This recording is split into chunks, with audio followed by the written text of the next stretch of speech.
క్రీస్తునందు ప్రియమైన వారులారా, మరణాత మన జన్మము అసంపూర్తి అయినందున మానవ జన్మం వర్ధిల్లుటకై యేసుక్రీస్తు ప్రభువారే స్వయంగా జన్మించెను.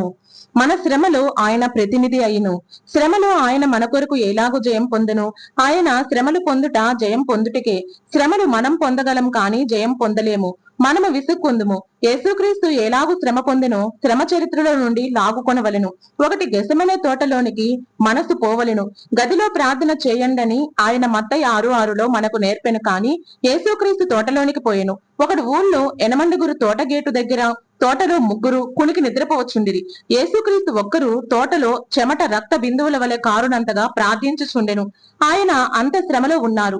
ఈ శ్రమ తప్పించు తండ్రి అని ప్రార్థించెను. అది శ్రమలకే గుర్తు కాని సంతోషమునకు కాదు గనుక రక్త బిందువుల వల్ల, వేదన ప్రార్థన వల్ల శ్రమ కనబడుచున్నది. తొలగించమని ప్రార్థించుచున్నారు కాని తండ్రి నీ చిత్తమన్నారు. విసుగుకుంటే ఆ గిన్నె తీయవలెను అని ప్రార్థించును గనుక సంఘము ఆయన వేదనలోని ఓర్పును గ్రహించవలెను. ఆయన శ్రమలో సహింపు వల్ల జయం పొందెను. గెస్సెమనే తోటలో కారిన స్వేద రక్త బిందువులను బట్టియు తొలగింపుము అనే మాటను బట్టియు ఆయన శ్రమ ఎంత గొప్పదో గ్రహించగలము.